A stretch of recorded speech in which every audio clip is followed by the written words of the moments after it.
cenário internacional por causa da captura do Nicolás Maduro e como está ali a situação da Venezuela. Delcy Rodrigues é reconhecida presidente, não é? Bom, ela é a nova presidente reconhecida, pelo menos pela Venezuela, pelas Forças Armadas, pelo Tribunal de Justiça da Venezuela.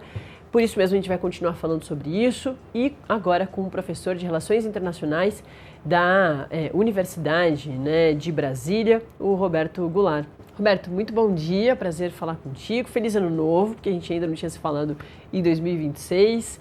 Roberto, estava falando com o cientista político agora, principalmente sobre essa questão de como fica o Brasil em relação à Venezuela. A gente vem vendo algumas manifestações que a gente já imaginava que viriam, mas principalmente queria conversar contigo primeiro sobre o Brasil se colocar como esse país neutro numa América Latina que, com a vitória agora do CATS, mais para o final de 2025, no Chile, é uma América Latina muito mais, na sua maioria, de direita, no espectro político. O presidente Lula é uma grande representação para a esquerda mundial. Como é que fica essa dificuldade, portanto, do presidente ser reconhecido, o presidente Lula ser reconhecido como esse país neutro, numa questão que divide tanto o país todo, de direita e esquerda, que é a captura do Nicolás Maduro, e para além da captura do Nicolás Maduro, a destruição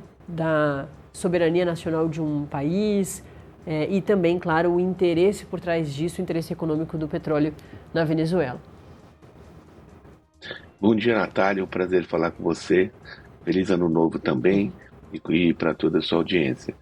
Natália, o Brasil na América do Sul, se a gente pega o primeiro e segundo mandatos do presidente Lula, entre 2003 e 2010, se teve uma coisa que o presidente Lula buscou naquele momento, foi a estabilidade na América do Sul.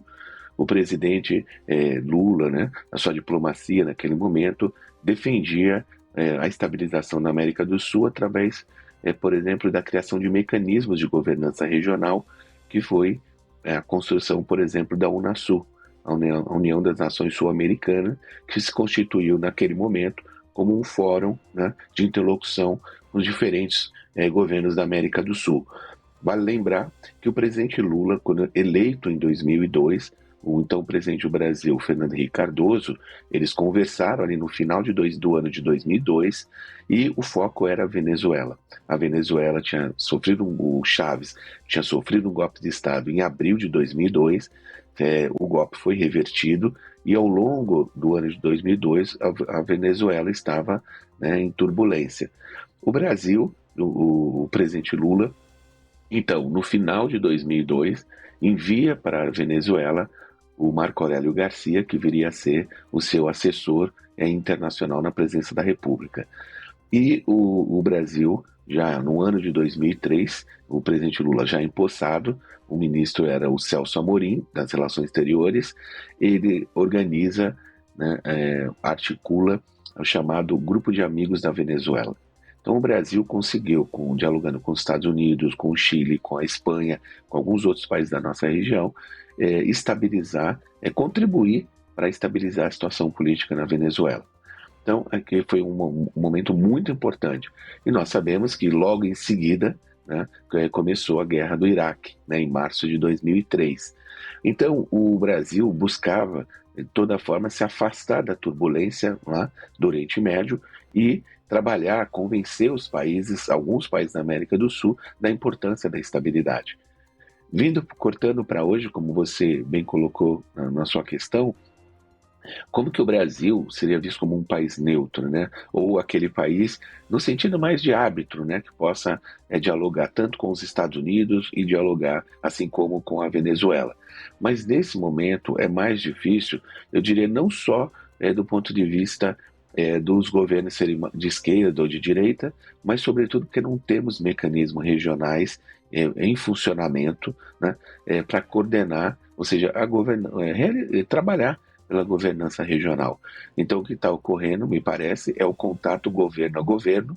Nós vimos a CELAC, ela foi acionada logo no dia seguinte, a invasão dos Estados Unidos à Venezuela, mas também não resultou em muita coisa.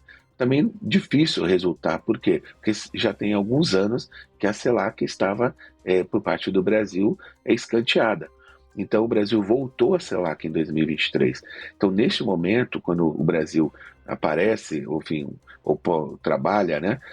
Trabalhou até recentemente pela liderança na América do Sul, mas o fato é que nesses 3 anos de governo Lula, 23, 24, 25, o Brasil não conseguiu fazer avançar muito a agenda na América do Sul, né? Até então, a agenda da democracia tinha sido uma das agendas-chave para o Brasil, mas também segue trabalhando nessa agenda, mas ainda com poucos países.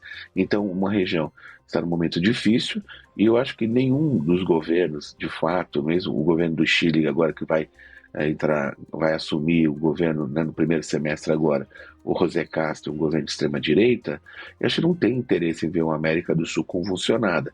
Mas, embora, claro que ideologicamente ele é pró-Trump, está alinhado ao Trump, mas o Chile vai seguir, né, enfim, nós vamos ver com a sua política, como vai, melhor, vamos ver como que o Chile vai, enfim, conduzir aí a política externa do novo governo, se vai ser uma política externa parecida com a do Milei. Tudo leva a crer que não, mas se for, aí a gente tem mais dificuldade. É como, resumidamente, se estivesse numa sala e todo mundo grita e todo mundo quer falar ao mesmo tempo e ninguém tem paciência para escutar o outro. Professor